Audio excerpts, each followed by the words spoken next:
Rascal King behind the bars of the I swear to you, someday I'm gonna get back on my schedule. Someday I'm gonna get back to the point where I can upload a video the night before and it can come out at 12 o'clock the next day, but you know, that's definitely not gonna happen anytime soon, I don't think. I'm recording this video right now waiting for the Call of Duty Vanguard event to happen. You'll excuse the PS4 in the background sounding like it's dying. I got it in 2015 and it was refurbished even then. Probably filled to the brim with roaches and some other type of pest. I honestly don't know what might be in there. Your guess is as good as mine. I just know what attracts those things. I think today I would like to tell you a story of way back in the day, alright? Way back when my high school days, I used to do a little bit of tomfoolery. I'd partake in a little bit of tomfoolery. Some shenanigans, if you will. Here and there, it was just a little bit of a pastime of mine trying to pull one over on people. There was something fun about getting one over on people, I know that much for sure. And it was to the point that this became sort of a mainstay, a sort of a staple of things that I would do if I met new people, or if I met people and I knew that I wasn't going to be around them for too long. I would try to convince them of some pretty outlandish stuff, and there were a couple of examples of this. I don't think it was outright lying to people, because sometimes I would tell them that it was a big gig, sometimes I would tell them that, you know, it was all just trying to get one over on them, but other times I wouldn't, and those were the best. Here is one of those stories, right? So when I was in high school, I used to convince people that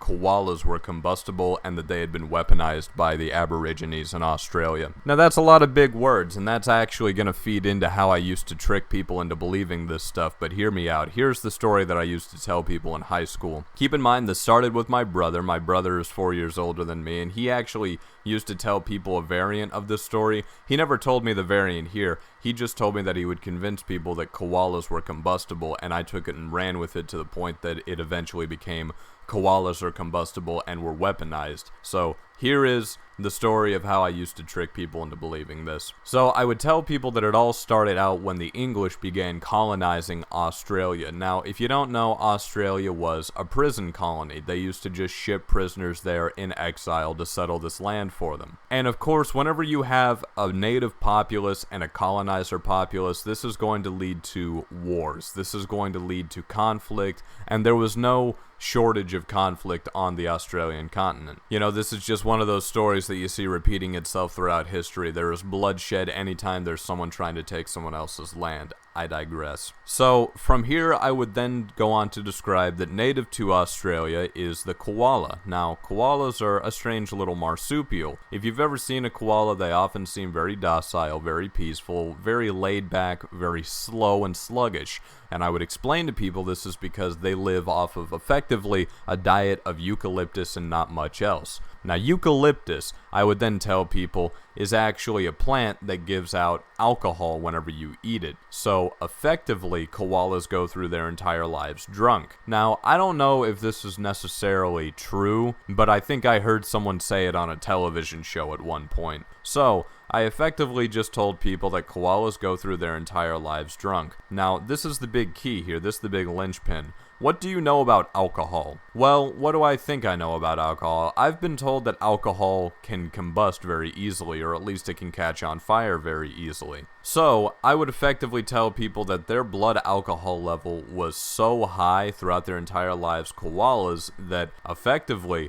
their blood was combustible and could catch on fire very easily. This is, like I said, the big linchpin. So, I then would go on to say that the Aborigines, the natives of Australia, had legends and rumors that the colonizers did not believe until they saw it firsthand, of koalas that would drift too close to fire and then cause the fire to become enraged, you know, like as if it was possessed by some spirit. That's the thing. Whenever it comes to the mythology of other, like, native tribes and, you know, other people that no one really knows anything about, you can just lie to people and they won't know anything about it, because the common man does not look into this type of stuff. I could make up a bunch of, like, fake names of Roman and Greek gods, and no one would question me, you know, because I live in Kentucky, and not a lot of people in Kentucky know about Rome. I digress. This is where it comes in the area that these conflicts were taking place in. The Badlands. Now, I don't know much about the Badlands, admittedly, but like I said, neither do people in Kentucky. So I would tell people that the Badlands were effectively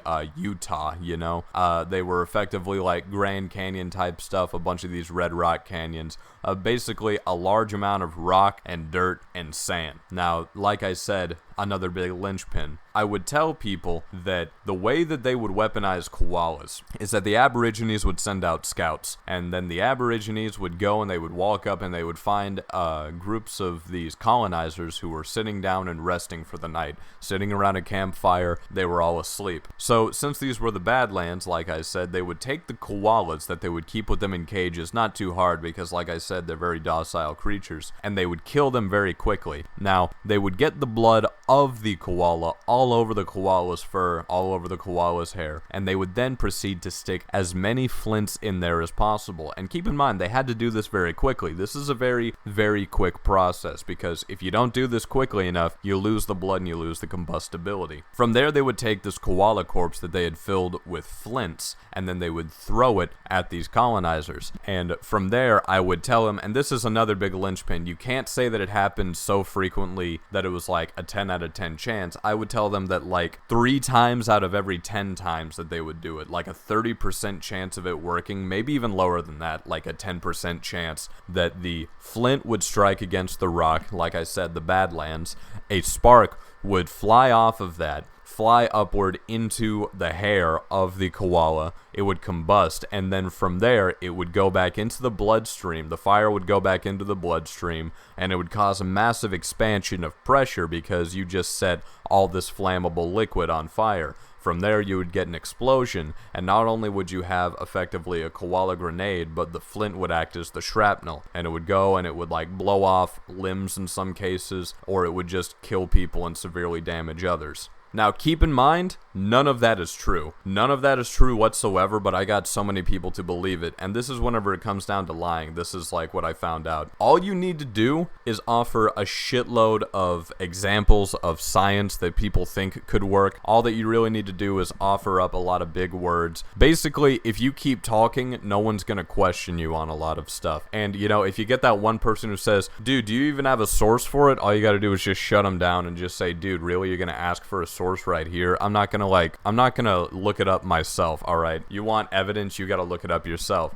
That's how you do it. You gotta position it so that they're the one who actually looks it up, so that they're the loser in the end of it. If you mess with someone to the point that they have to look it up and find out that it's fake, it means that up until the moment that they found out it was fake, they believed it to a degree. So you really just gotta reposition it at some points whenever it comes down to lying to people. I don't know. I used to have a lot of those. I used to do that an awful lot whenever I was in school. I would just try to mess with as many people because I would realize that when I was in high school, I wasn't wasn't learning anything of, you know, proper value. I wasn't gonna go to college. I was gonna go dig ditches till I was in one. So really, I would tell this to everybody. I told this to a couple teachers at some point, and I remember a couple of them actually believed me. You know, we did not have very smart teachers. We don't have very smart teachers here in Kentucky. I remember one time somebody convinced a science teacher that we lose blood in our sleep, and it was all predicated on the basis of, this wasn't even me, mind you, it was all predicated on the basis that we lose skin cells and hair and all these other things in our sleep.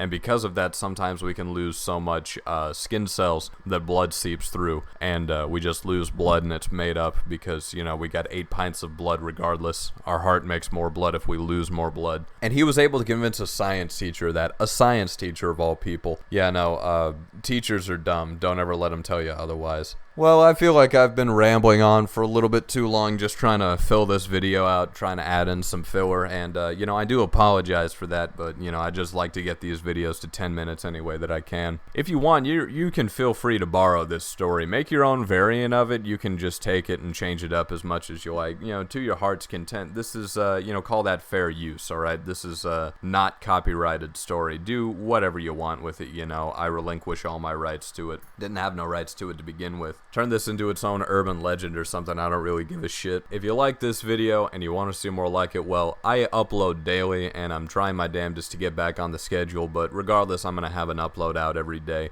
So if you want, you can subscribe. Why not give this video a like? It definitely helps out with the motivation and the algorithm and whatnot. Leave a comment or something. I don't really care. Do something like that. You don't have to hit the bell if you subscribe. You know, just get those numbers up. Why not check my Twitter out? It's twitter.com/hail_keys. I post my art from time to time on there along with some shit posting. And if you want to check out my NFTs that I'm selling, well, I've got a link in the description. You can check those out. Why not snag yourself one? Anyways, that's about it for this video. I've been Keezer. I've never been good at outros. I'll see you next time.